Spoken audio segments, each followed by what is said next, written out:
Yamaha Xmax 125, bakit sinasabi na malabo daw ilapag sa ating bansa? Kamakailan lang usap-usapan ng motor na ito nang mag-viral ang iilan sa mga launching at unboxing videos nito sa social media. Well, ang mga unboxing videos na yon ay di naman talaga dito sa Pinas kundi sa Europa kung saan itong motorsiklo ay available na. Astig ang pormahan na sa kanyang predecessor, talagang ang looks at iilang mga built-in na technology sa kanya ay pinamana. Yung tipong 125 siya pero maxi scoot ang datingan na wala ka nang hahanapin pa. Pero kung ganun naman pala, bakit nga ba tila alanganin itong dalhin sa Pinas mga papa? Yan ang ating mga tatalakayin sa saglit na video na ito, pero bago ang lahat, intro muna ako at kayo ay mag-standby muna. Ito ang PH Motor Thread channel mga kaibigan, alay ko ay mga content na sa motorsiklo ay may kinalaman, review, rides, motorcycle news at kahit ano-ano na basta ang pagmumotor ay present lang. Mag-like at share na sa ating mga videos para marami pa ang makaalam. Siya nga pala, available na sa Shopee ang ating PH Motor Thread jersey kung gusto nyo mag-take home ng remembrance. Mura lang at di kalidad kasi gawang droid project na subok na ng karamihan.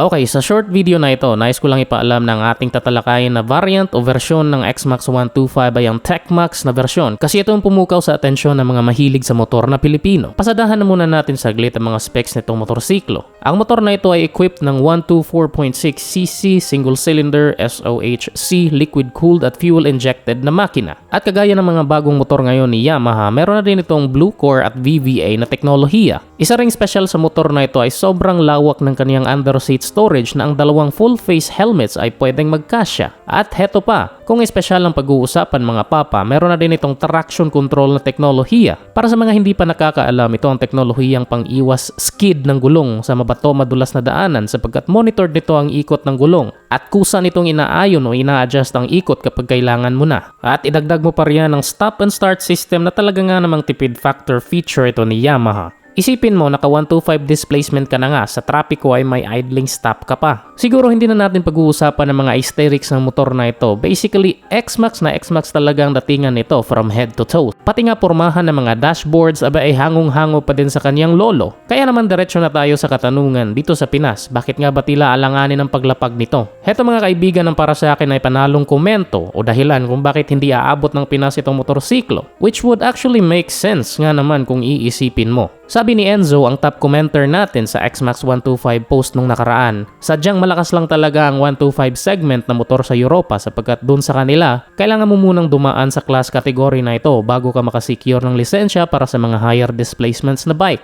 At sa kanila din, ang mga motor na 125 displacement ay priced around 260,000 pesos na hindi pa kasama dyan ng insurance. Kaya naman kung pag-uusapan ng paglapag dito sa Pinas, nasa mga lagpas 300,000 na ang kaniyang presyo. Make sense nga rin, diba? Dahil para sa isang 125 displacement na motor, ang tanong, willing ba kayo magbayad nga ng ganyang kalaking halaga mga bro? Kaya alanganin talaga ang paglapag nito sa Pinas mga kaibigan kasi sabi nga rin ng iba, sa specs at features itong motor ay panalong-panalo. Pero pagdating sa sales ay paniguradong lalangawin ito. Kaya naman mga kaibigan, let me know in the comment section kung ano-ano mga thoughts nyo din sa motor na ito. Ito si PH Motor Thread, maraming salamat sa panonood itong short video at kita-kits sa susunod ko pa ng mga videos. Peace, yo!